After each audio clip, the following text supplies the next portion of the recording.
Hello, IDEA students. So my name is Mr. Elvis Delgado. I teach at IDEA Frontier. So I'm going to show you a video over the Emancipation Proclamation. But before we go into that, I want to give you a do now. I want to give you about 5 minutes to work on it. So if you can pause the video, answer all 10 questions. After you answer them, please push play. It's better if you do that so you don't have to just hear my answers. I want to see how much you recall from obviously this 2 weeks that you have not been in school. So go ahead and pause the video, try to do the questions, and then we'll review as a class. Alright, so if you're playing the video, that means you absolutely did the questions. I mean, honestly, it's best practice, guys, so you can comprehend this. So number 1 says, who is the leader of the North? The leader will be the president, which will be Abraham Lincoln. The leader of the South, which is the Confederacy, will be Jefferson Davis. He is the president of the South. Who is the general of the North, which is a Union? That would be Ulysses S. Grant. Who is the general of the South? That would be Robert E. Lee, General Robert E. Lee. Which side had more disadvantages? That answer would actually be the South. The Confederate States had a lot more disadvantages because they have less of everything. For instance, they have less population, less resources, less materials, less guns, less weapons, all those things. So once again, the Confederacy has more disadvantages. What is the North called during the Civil War? I've been saying it. It's the Union. The South, number 7, will be the Confederacy. What does it mean to preserve something? Preserve means to keep the same. So preserve means to keep the same, which is what Lincoln wanted in his first inaugural address when he's elected as president. His main goal was to preserve the Union, which means keep together. He did not want the northern states and the southern states to obviously separate. He wanted them to be preserved. Next one, number 9, very important question. What is an ally? Ally is a friendship, someone that's going to be there for you when you need help. So it's like, think of your best friend. Like if you obviously get in trouble or someone's picking on you, most of the time your best friend, which is your ally, will always protect you. Or at least if they don't protect you, then they're not good friends, right? So that's what an ally is. And number 10, who were the rebels and who were the Yankees? So the rebels would be the Confederacy and the Yankees would be the Union. Alright, moving on to our next slide. So for today's lesson, we'll be learning about the Emancipation Proclamation. That's a new word we need to learn for today. Emancipation Proclamation. So if you want to write this down somewhere in your paper, write it down and just put equals. Emancipation means free. Proclamation is a law. So it was a law to emancipate who or to free who? Well, the slaves, alright? So if you ever want to know how to annotate that, it's freeing the slaves. A law to free the slaves. Alright, so as you can see, the objective, explain the importance of the Emancipation Proclamation. The key points for today's lesson, something you need to know before you leave today's class, is the Emancipation Proclamation. What is it? Why did they pass this law? Foreign allies, we'll go more in detail right now in the next slide. And then the border states. What are the border states and why are they significant to this lesson? Alright, we're going to move on to our next slide. So our first vocabulary word, if you want to write it down, you want to listen, you can pause it. Like I said, it's going to be weird, but if you guys have something to write with, you can write these this vocabulary words down. So the emancipate means to free, like I said. Emancipation sounds the same, so it just means freeing. Moving on to our next. Proclamation is an announcement or a statement or a law. So this is when Mr. Lincoln passes this law and Congress passes this law to free and emancipate all slaves in the South, which we're going to go more in details in a bit. Foreign, another country other than your own. So foreign allies, which is the thing right here. So foreign allies are countries, mostly in European countries, that want to help us out. So once again, foreign is any other country but our own country. Like Mexico can be a foreign country, Germany, France, Italy, those are foreign countries. Allies, when a country is providing military aid or protection for you, alright? So that's what an ally is. Kind of like I said, it's like your best friend. They're going to help you, support you when you're down and you need help. Well, that's what the South wants to get. They want to get allies because they are very weak and they need allies to be successful in the Civil War against the Union. Alright, moving on. If you want to just pause the video, you can pause it, look over the battles, see who won the most of the battles, what's going on, and then once you look over that, you can push play. So if you obviously pause it and now you've seen all the battles, I want you guys to understand something. In the beginning of this Civil War, the Confederacy is winning just about every battle. The first three battles were won by the Confederacy, as you can see. Fort Sumter, that wasn't really a battle. It was more of just, shots fired. That started the Civil War. We go to our next one. This is the most important one, the Battle of Bull Run. That is the first official real battle. And this battle is significant for many reasons. It's just going to show us that this war is not going to be a short war. It's going to be a very long war because the Confederacy have really, really good generals and better soldiers, at least at the beginning of the war, which is why it opened the eyes to many that this is not going to be a short war. It's going to be a very long and brutal war. So once again, I want you to notice that, yes, there's a lot more Union victories, but please understand, even though they're declared Union victories, the Union's actually losing a lot more soldiers because they're going offensive tactics, which means they are invading the South. And what that means, they're going to lose a lot more soldiers, all right? So the Confederacy is more doing defensive. They're just defending their southern states. But the North's going to lose a lot more soldiers, but they're still going to be able to say that they're winning the battles, even though they're losing a lot more soldiers. All right, moving on to our next slide.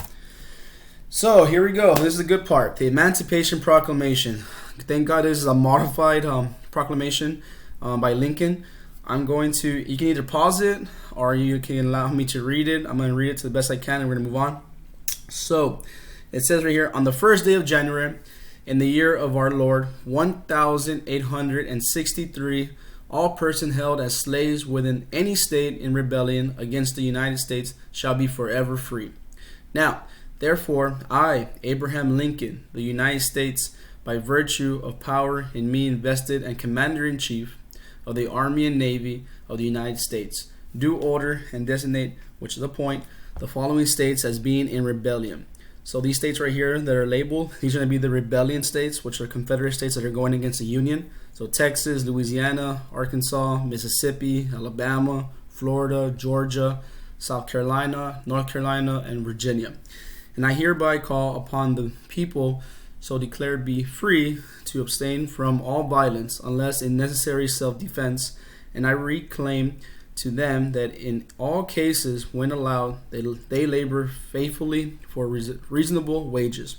And I further declare to make known that such persons will be received into the armed service of the United States, and upon this act sincerely believed to be an act of justice warned by the Constitution upon military necessity. I invoke the considerate judgment of mankind and the gracious favor of Almighty God. By President Abraham Lincoln. So basically, Abraham Lincoln is saying all the states that rebelled against the Union, they're going to be punished. And by how am I going to punish them? By declaring all slaves in those states free and emancipated. Now, the question to you is this. If Lincoln passes this law, are they really going to emancipate the slaves? And the answer should be no, they're not. How can these southern states emancipate the slaves and they're not even under the rule of the Union? So Lincoln knows this. It's more of like a propaganda type of thing, to motivate soldiers to, now we're not fighting just to preserve the Union. Now we are fighting to emancipate slaves.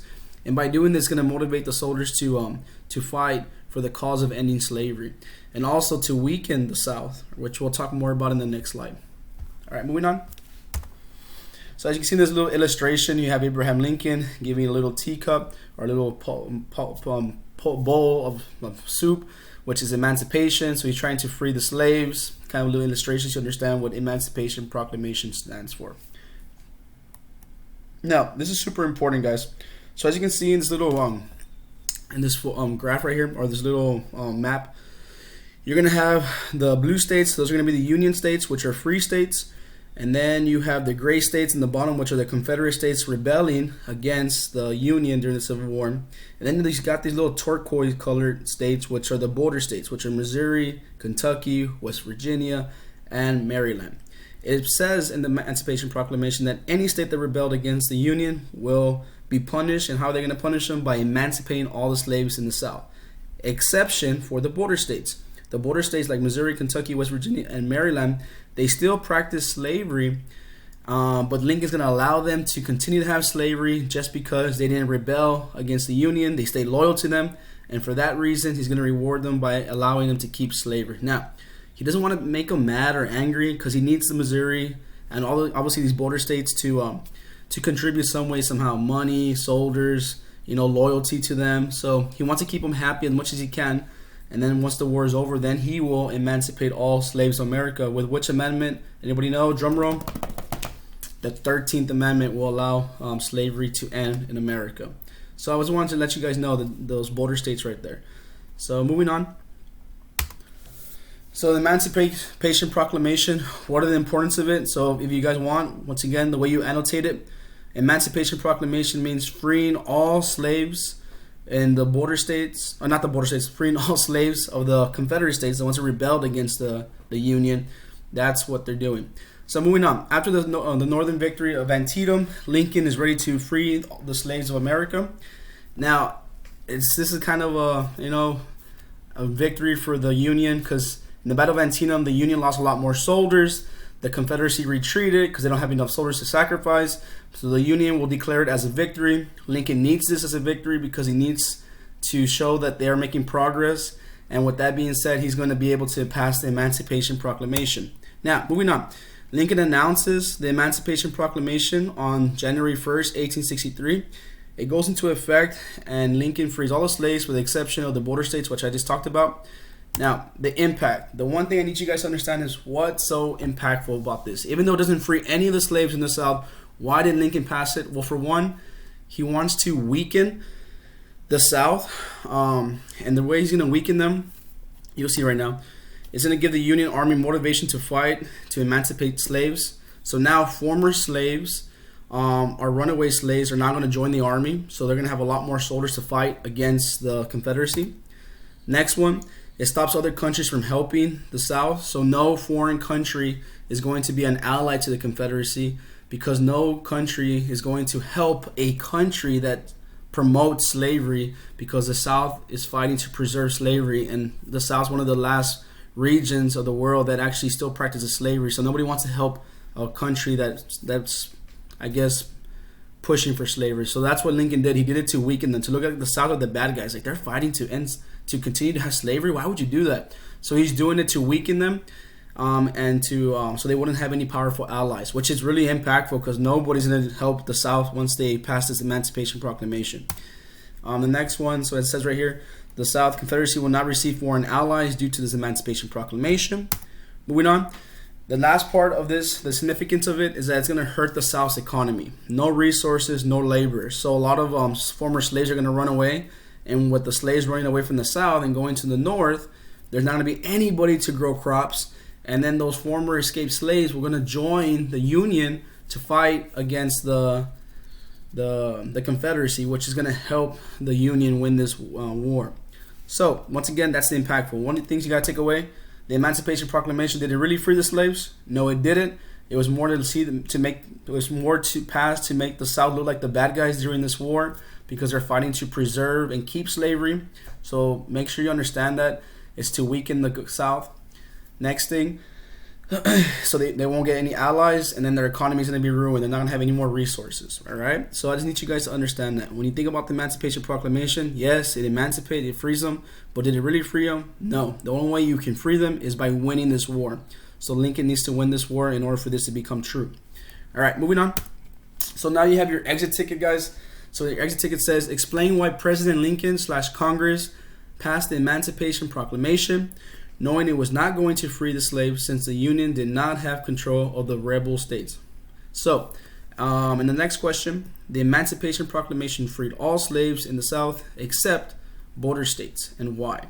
So I need you guys to answer this. I mean, everybody across the district has different ways to answering it. I use Google Classroom, so I'm going to use a Google form so kids can input their responses. Other teachers are using Teams. If you're using Teams, there's a way to obviously make an assessment for your students to write out their exit tickets. It's up to you. So once again, some teachers are having their students email. I'm not sure how your teacher is allowing you or making you guys write their write out the exit tickets. But once again, for me, it would be on Google Classroom. If you have any questions, guys, thank you so much. Please reach out to me. I hope you guys liked the video. If you have any more clarifying questions as a student, go ahead and reach out to your fabulous 8th grade history teacher. They'll be able to answer those questions for you. Not me, though. Only my kids that I teach at Idea Frontier. All right. Have a good day, guys. Bye.